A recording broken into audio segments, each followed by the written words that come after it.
1,00,000 حدیث کو نکال لیں. کتنی کہہ رہا ہوں؟ 2 لاکھ نکال لیں. 5 لاکھ حدیث کو نکال لیں. آپ کو معلوم ہے میں نے جامع السنہ مرتب کی ہے حدیث پاک کی 30,000 احادیث کا مجموعہ. 30,000 احادیث کا مجموعہ. اور 30,000 کا حدیث کا مجموعہ نخبہ نچوڑ نکالنے کے لیے 3 سے 5 لاکھ تک احادیث کے سمندر سے گزرنا پڑا ہے. 3 سے 4 لاکھ احادیث میں سے ورگردانی کرنی پڑی. ان میں سے چن کے 30,000 احادیث نکالی. 5 لاکھ اگر کسی کا نصیب ہو اٹھا لے کتابیں. چھپی ہوئی بھی ہیں, انٹرنیٹ پر بھی 1400 کتابیں اویلیبل ہیں. میں پتے کی بات بتا رہا ہوں. ایک حدیث مجھے کوئی شخص دکھا دے کل ذخیرہ حدیث میں, کیا کل ذخیرہ حدیث میں ایک حدیث دکھا دے تاکہ میں اپنی رائے بدل لوں, اپنی کہی ہوئی بات واپس لے لوں, اپنی اصلاح کر لوں. میں اصلاح کرنے کے لیے ہر وقت تیار ہوتا ہوں. میں ضدی طبیعت کا آدمی نہیں. میں صوفیاء فقراء کو ماننے والا آدمی ہوں, درویشوں کو ماننے والا ہوں.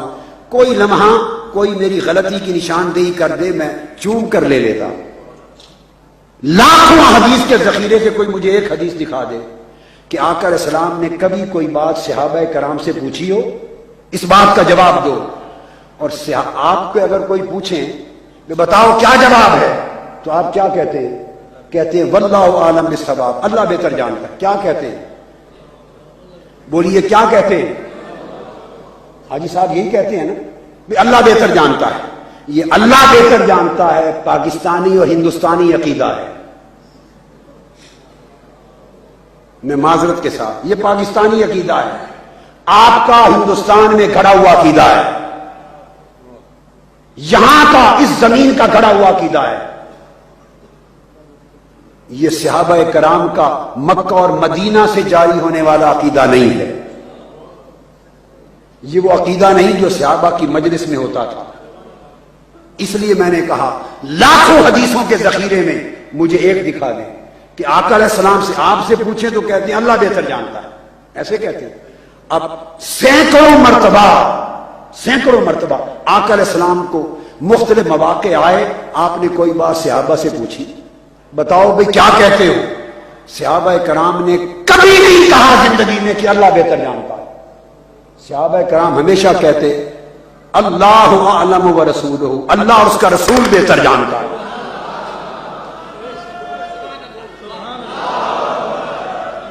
اللہ اور اس کا رسول بہتر جانتا ہے. یہ کراچی کے مفتی اعظم ہیں علامہ مفتی محمد رفیق الحسنی. بولیے کوئی ایک حدیث آپ کی نگاہ میں ہے جس میں صحابہ نے کہا ہو اللہ بہتر جانتا ہے اور حضور کا نام چھوڑ دیا ہو؟ جی آپ اونچا کھڑے ہو کے کہیے نا, کھڑے ہو کر کہیے, ہاں کہیے یا نہ, کھلی بات ہے. بیٹھے. اللہ عالم, اللہ اور رسول دونوں ملا کے اللہ عالم اور میں نے اوپن بات کر دی. صحابہ کبھی رسول کا نام خدا سے جدا نہ کرتے, جب پوچھتے عرض کرتے اللہ اور اللہ کا رسول بہتر جانتا ہے. مینا کا میدان ہے, اٹھائیے صحیح بخاری, صحیح مسلم,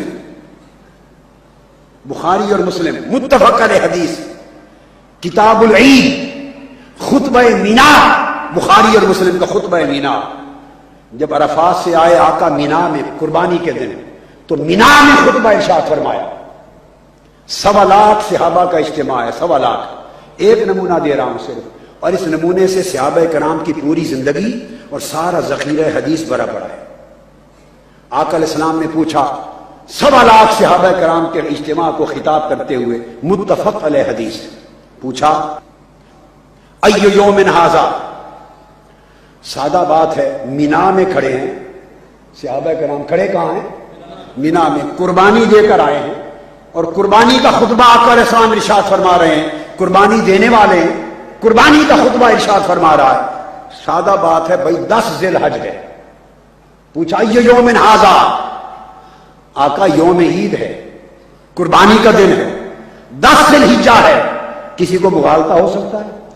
بولیے کوئی مغالطہ ہے؟ بھائی کھڑے بھی مینا میں ہیں, قربانی کا دن ہے, کل حج کر کے عرفات سے آئے ہیں, آقا پوچھ رہے ہیں 1.25 لاکھ صحابہ سے آج کون سا دن ہے؟ تو معلوم ہے صحابہ کیا جواب دیتے ہیں؟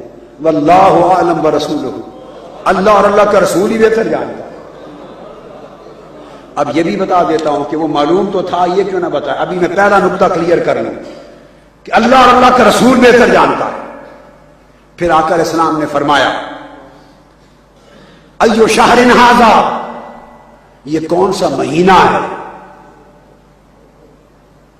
اب آپ بھی اگر حج پر گئے ہوئے ہوتے اور وہ زمانہ آپ کو نصیب ہوتا اور کوئی آپ سے پوچھتا کس زمانے میں، تو آئے ہوئے تو حج کرنے ہیں، اب اس میں بھی کوئی مغالطہ ہے؟ عرض کرتے یا رسول اللہ ذی الحجہ ہے، حج کا مہینہ ہے، حج کر رہے ہیں۔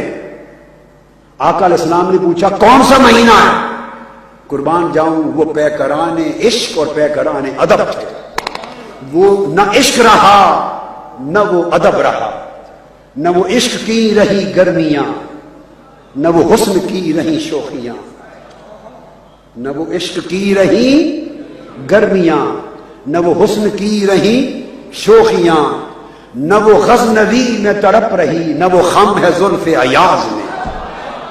وہ زمانے بدل گئے، عقیدے بدل گئے، تصورات بدل گئے، ہم اندھیروں کے دور میں آ گئے۔ اب کوئی صحابی نہیں بولتا یا رسول اللہ حج کا مہینہ ہے۔ پھر عرض کرتے ہیں اللہ ورسولہ اعلم، اللہ اور اللہ کا رسول بہتر جانتا ہے۔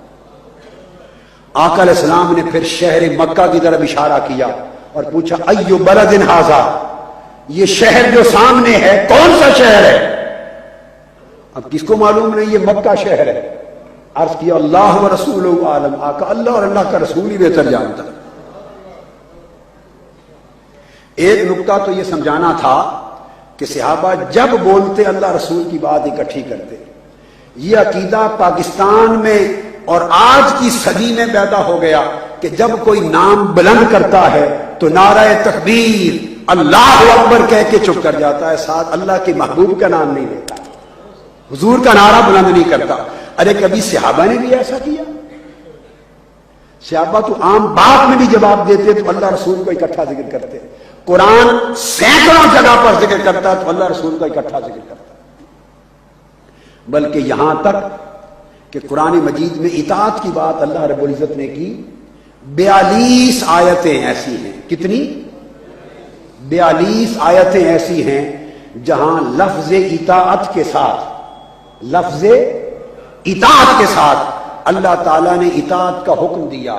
22 ایسے ہیں، 42 ٹوٹل ہے، کیا ٹوٹل، جہاں حکم اطاعت دیا لفظ اطاعت کے ساتھ صراحت، تو 22 جگہوں پر فرمایا اللہ اس کے رسول کی اطاعت کرو، جوڑا دونوں ناموں کو، اور 20 جگہیں قرآن میں ایسی ہیں جہاں ایک اطاعت کا ذکر کیا۔ کیا؟ 22 جگہ پر اللہ اس کے رسول کی اطاعت کرو کہا، اور 20 جگہوں پر اطاعت کا حکم دیا، فرمایا صرف میرے رسول کی اطاعت کرو، صرف میرے رسول کی اطاعت کرو۔ اگر تنہا بات کرنی پڑی تو صرف اپنے محبوب مصطفیٰ کی ایمفسائز حضور پر کیا، ایمفسائز حضور پر کیا، کنسنٹریٹ حضور پر کیا، ہائی لائٹ حضور کی ذات کو کیا، تاکہ حضور کے جوڑوں سے باندھا جائے، حضور سے منسلک کیا جائے کہ اگر میرے مصطفیٰ کے ہو گئے تو خود بخود میرے ہو گئے۔ 22 جگہ پر اپنی اور اپنے حبیب کی اطاعت کا اکٹھا ذکر کیا، 20 جگہوں پر صرف اطاعت رسول کا ذکر کیا، اور ایک آیت بھی ایسی نہیں ہے الحم سے والناس تک جہاں خدا نے فقط اپنی اطاعت کی بات کی اور رسول کے بغیر۔ ارے کسی ایک جگہ پر تو جہاں 20 جگہ پر رسول کی اطاعت کی بات تنہا کر دی تھی، کسی ایک جگہ اپنی اطاعت کی بات بھی تنہا کر دیتا، اپنی اطاعت کی تنہا بات ایک جگہ بھی نہیں کرتا۔ رسول کی تنہا اطاعت 20 جگہ فرماتا ہے، اور اپنے اور حبیب کی جوڑ کر اطاعت 22 جگہ فرماتا ہے۔ کیا مقصد؟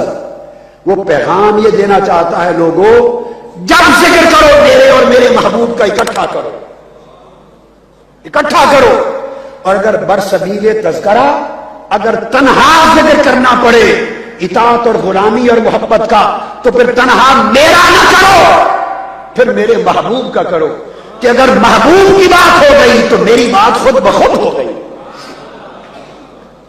تاکہ لوگوں کو اللہ کی بات کر کے رسول کی بات سے گریز کا راستہ نہ ملے، کیونکہ اللہ بڑا ہے، رسول کا درجہ اللہ سے کم ہے، چھوٹا ہے۔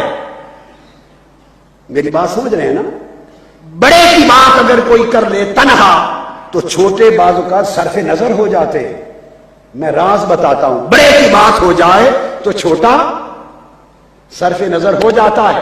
اگر صرف اپنی بات کر دیتا میری اطاعت کرو تو لوگ اللہ کی اطاعت کا راستہ نکال لیتے، رسول کو نگلیکٹ کر دیتے، اگنور کر دیتے، چونکہ بھئی بڑا آ گیا تو پھر رسول کو نگلیکٹ کر دیتے۔ اس نے گوارا نہیں کیا، اس نے کہا اگر ایک اطاعت کا ذکر کرنا ہو تو پھر میرا نام نہ لو، مصطفیٰ کی اطاعت کرو، اس لیے کہ جب رسول کی بات آ گئی تو میں خود بخود آ گیا۔